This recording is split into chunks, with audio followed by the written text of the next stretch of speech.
We don't know our position.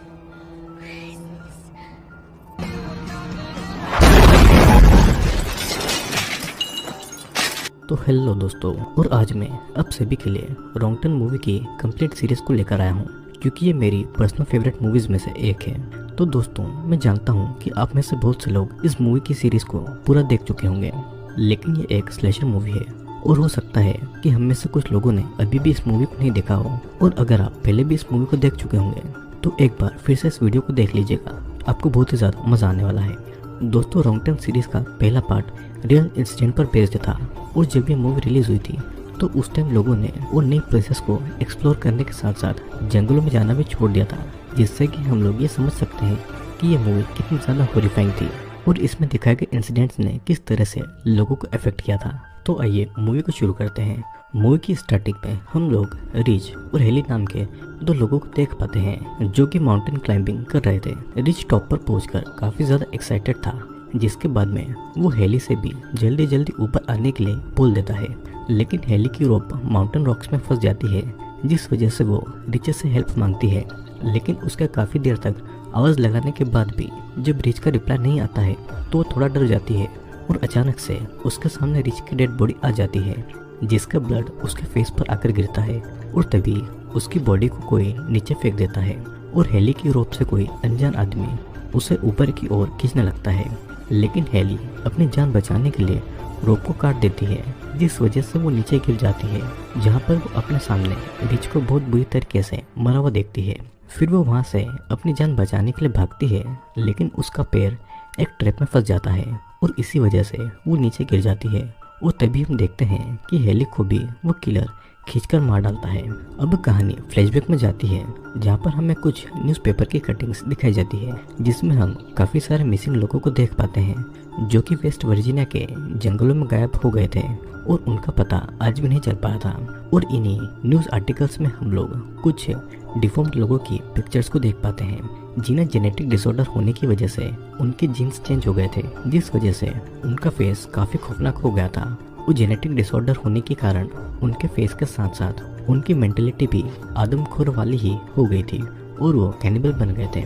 फिर next scene में हम लोग क्रिस नाम के एक आदमी को देखते हैं, जो कि कार से अपने ऑफिस जा रहा था, लेकिन सामने वो बहुत ही ट्रैफिक देखता है, जिसके बारे में पूछने के लिए वो एक ट्रक ड्राइवर के पास में जाता है, जो उसे बताता है कि यहाँ से 1 किलोमीटर दूर एक केमिकल ट्रक पलट गया है, जिस वजह से काफ़ी लंबा ट्रैफिक लगा हुआ है। और इसके बाद में क्रिस अपने ऑफिस में कॉल करके बताता है कि यहाँ पर बहुत ट्रैफिक है, जिस वजह से वो लेट हो जाएगा।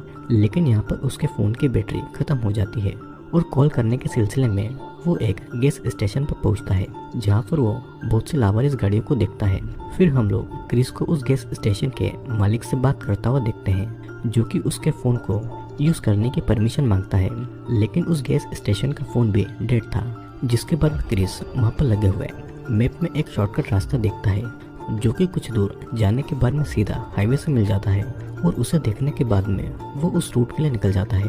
और कुछ दूर चलने के बाद उसके सामने 2 रास्ते आ जाते हैं, जहाँ पर वो जंगल से होते हुए हाईवे पर मिलने वाले रास्ते पर चला जाता है, और वहाँ पर उसे एक डियर यानी कि हिरन की डेड बॉडी दिखाई देती है, जिसे देखने के चक्कर में सामने खड़ी हुई एक कार से उसका एक्सीडेंट हो जाता है, और उस कार में जा रहे सभी लोग वहाँ पर आ जाते हैं। और क्रिस उन लोगों से गाड़ी को बीच रास्ते में खड़ी करने की वजह पूछता है, जिसके जवाब में जेसी उसे बताती है कि उनकी कार का टायर एक नुकीले तार में फंसकर पंचर हो गया है।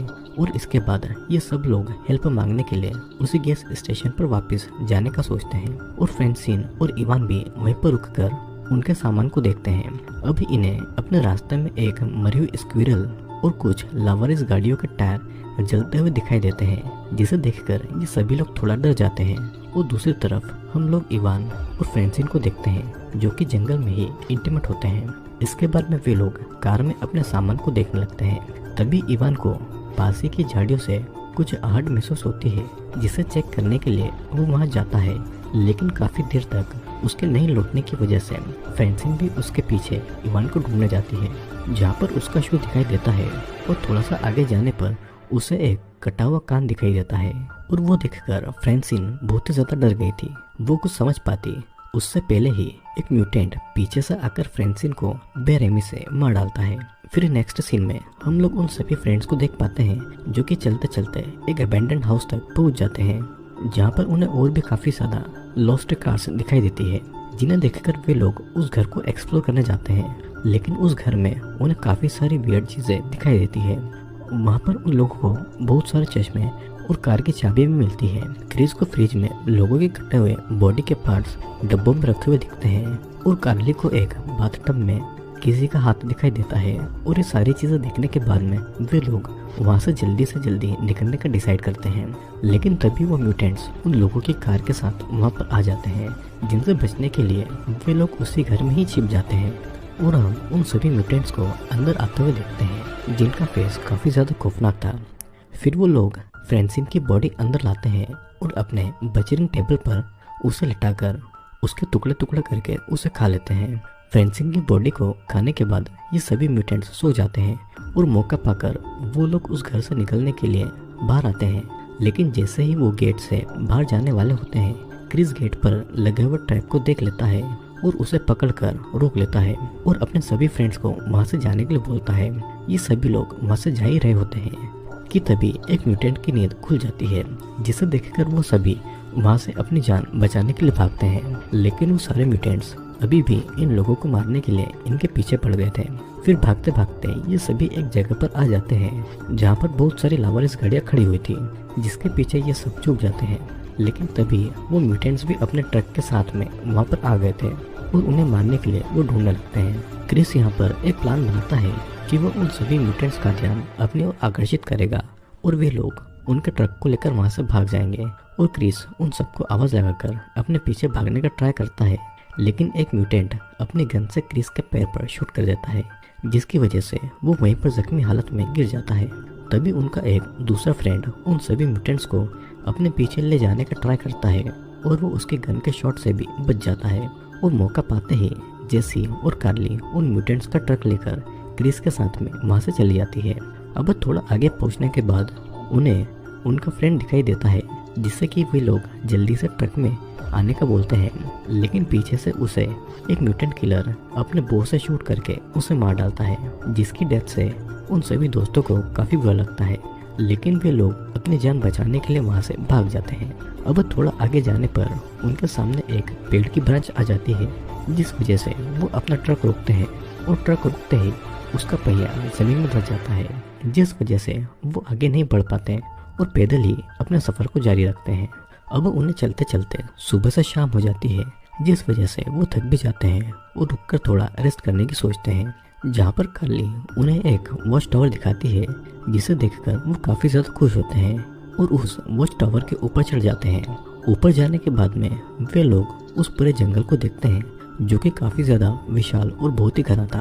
और इसके बाद में वे लोग उस जगह को एक्सप्लोर भी करते हैं, जहाँ पर जेसी को एक फर्स्ट एड किट दिखाई देती है, जिससे कि वो क्रिस के जख्म पर उसकी पट्टी करती है।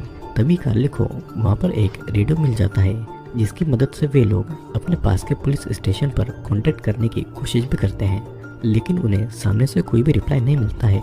और तभी क्रिस ये नोटिस करता है कि वो तीनों म्यूटेंट्स उन्हें ढूंढते ढूंढते उस वॉच टावर तक आ गए हैं, जिन्हें देखने के बाद में वो उन सभी को छिपने का बोलते हैं। लेकिन तभी उनके रेडियो से पुलिस का रिप्लाई आता है, जिसकी आवाज़ वो म्यूटेंट्स भी सुन लेते हैं और वो समझ जाते हैं कि ये लोग वॉच टावर के ऊपर हैं। पुलिस उन सभी से उनकी लोकेशन पूछती है, लेकिन इन सभी को इनकी लोकेशन के बारे में कुछ पता नहीं होता है, जिस वजह से पुलिस इन सभी लोगों की हेल्प करने के लिए नहीं आ पाती है। और तभी रेडियो के सिग्नल चले जाते हैं और हम उन म्यूटेंट्स किलर को ऊपर आता हुआ देख पाते हैं, जिनसे बचने के लिए क्रिस वहाँ पर रखी हुई वजनदार चीज़ों को वॉच टावर के गेट पर रख देता है, ताकि वो म्यूटेंट्स ऊपर नहीं आ सके। लेकिन वो म्यूटेंट्स नीचे से वॉच टावर पर आग लगा देते हैं, जिसके बाद में वे लोग अपनी जान बचाने के लिए वहाँ की एक विंडो को तोड़ देते हैं और डिसाइड करते हैं कि हम सब इन बड़े से पेड़ की ब्रांचेस पर जंप करेंगे। क्रिस पहले जाता है और उसे जिंदा देखकर जेसी और कार्ली भी एक एक करके उन ट्रीज की ब्रांच पर कूद जाती है। लेकिन वहाँ से कूदते हुए उनको वो किलर देख लेते हैं, जिसके बाद में वो भी उन ब्रांचेस पर चढ़ जाते हैं। और इन सब के दौरान एक म्यूटेंट्स कार्ली के पीछे आ जाता है और अपना हैमर कार्ली के मुंह में घुसाकर उसे बेरहमी से मार डालता है, जिसे देखकर क्रिस और जेसी दोनों इमोशनल हो जाते हैं। लेकिन वे लोग अपनी जान बचाते हुए वहाँ से भाग जाते हैं और क्रिस यहाँ पर जेसी को बताता है कि मैं उस किलर को अपनी तरफ बुलाऊंगा और तुम इस ब्रांच को होल्ड करके रखना, और जैसे ही वो तुम्हारे सामने आएगा तुम इस ब्रांच को उस पर छोड़ देना। लेकिन जेसी इस बार उसे ऐसा करने से मना करती है और खुद ही उस म्यूटेंट को अपनी तरफ बुलाती है, और उसके सामने आते ही क्रिस उस ब्रांच को छोड़ देता है, जिसके बाद वो म्यूटेंट इतनी हाइट से नीचे गिर जाता है और उस वजह से वो बहुत ही ज़्यादा इंजर्ड हो गया था।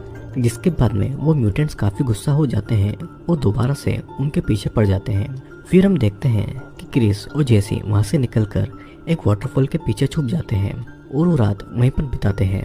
अब अगली सुबह हम लोग उन दोनों को वहाँ से जाते हुए देखते हैं, जहाँ पर थोड़ा आगे जाने के बाद में उन्हें एक हाईवे दिखाई देता है, जिसे देखकर वो काफ़ी खुश होते हैं। लेकिन तभी वो म्यूटेंट्स उन पर हमला कर देते हैं और क्रिस को नीचे गिराकर जेसी को वहाँ से अपने साथ में ले जाते हैं।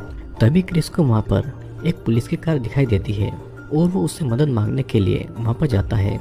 वो सारी सिचुएशन के बारे में उस ऑफिसर को समझा रहा होता है कि तभी एक म्यूटेंट उस ऑफिसर की आंख पर अपने बॉस से अटैक करता है, जिसकी वजह से उसकी वहीं पर डेथ हो जाती है। क्रिस उसकी कार के नीचे छुप जाता है और फिर वो म्यूटेंट उस ऑफिसर की बॉडी को कार में रखकर वहाँ से चला जाता है। नेक्स्ट सीन में हम लोग जेसी को देखते हैं, जिसे उन किलर ने एक बेड पर बांध कर रखा हुआ था और वो उसे टॉर्चर कर रहे थे।